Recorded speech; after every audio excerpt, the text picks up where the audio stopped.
Hey guys, Silverlord here, back in with another action figure review. Today we'll be taking a look at the Star Wars Black Series MagnaGuard, brought to us by the fine folks over at Hasbro. And let me tell you what, when this guy was initially revealed, I was super excited because I happen to be a fan of the battle droids in the Separatist Alliance, aka the Trade Federation, from the Star Wars Clone Wars animated series in particular, but also, you know, I liked the prequels for the most part. Something that killed my boy Plo Koon in Revenge of the Sith. That was some straight BS. But I also liked playing the Lego Star Wars Complete Saga game. That was really fun. That was, I want to say, one of my first experiences with this character, as well as the Clone Wars animated series, because, fun fact, Overlord's favorite Star Wars Clone Wars episode is the Lair of General Grievous, and there's a bunch of these guys kind of hung from the ceiling, a la horror movie style, kind of, sort of, and they just come to life and start kicking the crap out of the clone troopers. So, yeah, pretty gnarly droids, probably the toughest droids, despite the fact that the super battle droids are probably the most, you know, durable. These guys were definitely more advanced as far as that goes, along with, I guess, the Commando and Assassin droids. But that's neither here nor there. We're not talking about all those other droids, although, when are we going to get a super battle droid? We got the Roger Roger battle droids. We're getting the Droidekas, aka the Destroyer droids. We got to get that big, bulky bruiser super battle droid at some point. That'd be really, really cool. So, with that being said, let's get right to the chase and get into the meat and taters of this review and take a look-see at all the MagnaGuard has to offer in terms of accessories. And like the Ahsoka Tano I looked at yesterday, if these go up in the order I think they're going to go up in, he comes with two versions of essentially the same weapon, which is his Shocky Stick. Now, he comes with this one, which is the one I remember the most. This is the one that comes with the little 3-inch figure from the Clone Wars animated series line. And I do have that still somewhere. It's kicking around in my closet, I think. But his staff looked a lot like this, with the little pokers at the end of it here. And these lightning doodads do come off. They're a pain in the butt to get on here, so I'm not doing that. You know, I'll pull a lightsaber blade out of a hilt for you, but I'm not going to make my life suck more by doing something as difficult as that. That said, if you're not into all that, he does come with what I'm guessing is the movie version of the shock staff, if I had to guess. I don't think this is the animated version. I think this is the regular, you know, movie version. To my knowledge, these parts that rotate on the ends, they don't pop out. Oh, they do. Look at that. They pop right out. So you can pop those right back on, just like a lightsaber. So that's kind of good to know. Yeah, they both pull right off. So I didn't know that before, but now I do. And knowing's half the battle. G.I. wrong toy line. Just taking a closer look at this guy here. Now, side note about this figure. You can take his soft goods cape, which I'm so glad they went back to using soft goods capes. They just get the heck out of my way when I'm trying to pose a figure. But you could take this soft goods cape and his little hood, if you want to call that, off. It's a pain right in the balls. You got to take the head off, and then you got to attempt to get this hood off. I used a hairdryer for that. Made my life a little easier, but it was still a pain right in the arse. So I'm not going to do that here, but I can move the cape out of the way so you can see all the detail of the droid sculpt underneath, because this is all new stuff, people. This is Hasbro going all out on a figure, and I do appreciate that quite a bit, actually. I think they did a great job with this guy. The sculpt looks really, really good. Now, the articulation is going to leave a little bit to be desired. That's definitely going to be the shortest part of this review, but it looks really, really good. Like, it looks like a freaking MagnaGuard. I don't know what else to say. He's got a double ball peg in the head. As far as articulation goes, I think his neck does move a little bit. It does. So you get plenty of range out of the head, in my opinion. And I will say, once you get this hood thing off once, it's pretty easy to get off again. But it does go on a certain way. These little pauldrons here, they are on hinges, but they don't move for crap, so they kind of just pop off if you're not careful. So this one, especially on mine, pops off. So be mindful of that. But you can hinge the arm up. Kind of wish they just glued these a certain way. That way you could just lift the arm up and not have to worry about... Yeah, see, I think I just popped it right off. So, let's see if I can get that back on there.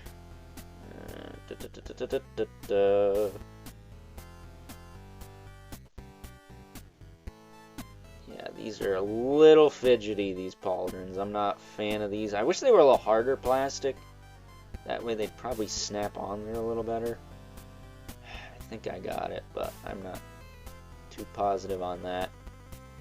But he does have a butterfly joint. Gives you a decent amount of range for a Black Series. They don't have the best butterfly range. You can rotate the arm up and down.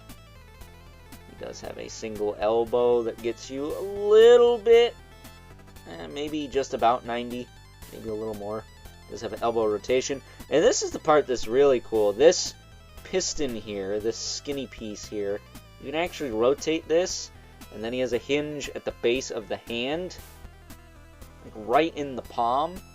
So you can actually give him the appropriate hinge for holding weapons like this, if you can see that.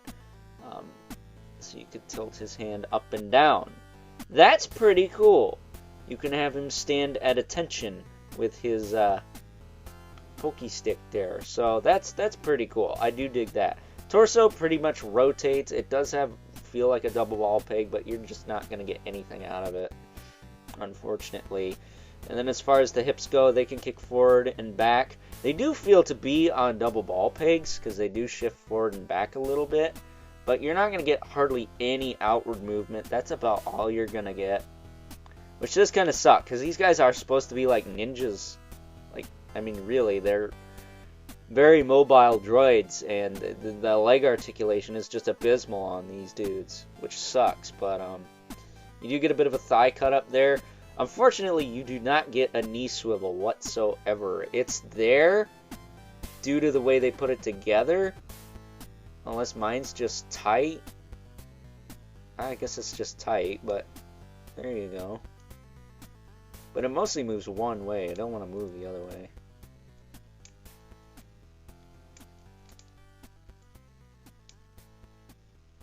There you go. I mean, it's not great. Let me try and move the other one.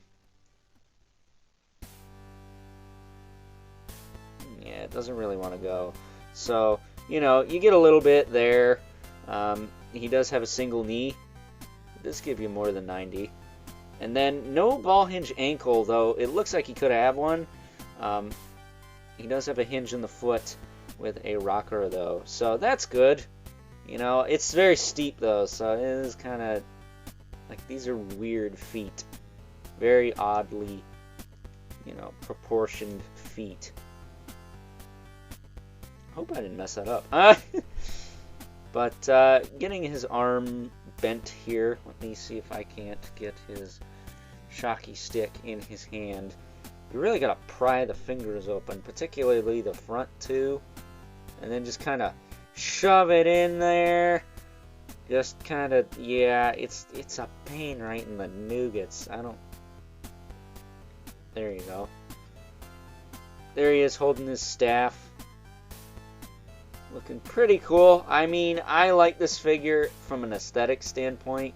If you're only getting them to stand there by your General Grievous, because let's face it, that's who they work for primarily, then you're going to be alright. You know, he's cool. He looks good. The cape is nice and gets out of the way, but the articulation is very limited for a character that, in my opinion, should be very, very agile. So, with that being said, gripes aside, this is probably going to be my Black Series figure of the year for a while, because I really like the MagnaGuards. I think they're awesome. But, with that being said, once again, how redundant am I? It's time now that we move right along, take a look at some size comparisons.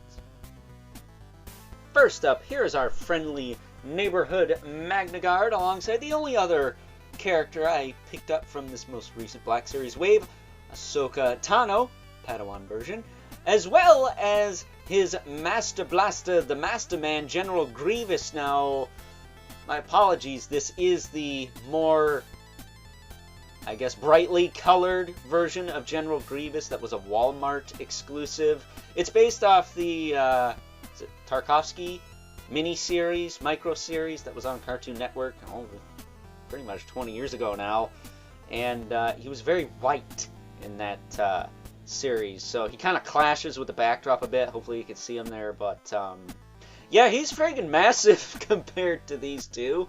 I thought this Grievous was a little small myself until I put him aside these two, and now I'm not so sure, but I don't know everything there is to know about Star Wars, so maybe someone can correct me in the comments if I'm wrong on that one, but he seems pretty sizable to me, and he's kind of hunched over and bent in the knees a little bit so he can stand a little easier, because we're going to be taking a look at this Grievous figure in the next couple of days here, and I'm going to tell you that to say I was a little bit disappointed in the first version of this Grievous is an understatement. So getting these two out of here, I do still really like this version. I think they made some tweaks to the mold when he came out. That, he was regular price. I think he was like 25 bucks, so he didn't get that extra kick in the balls that the first one had, because he was, I think, 35.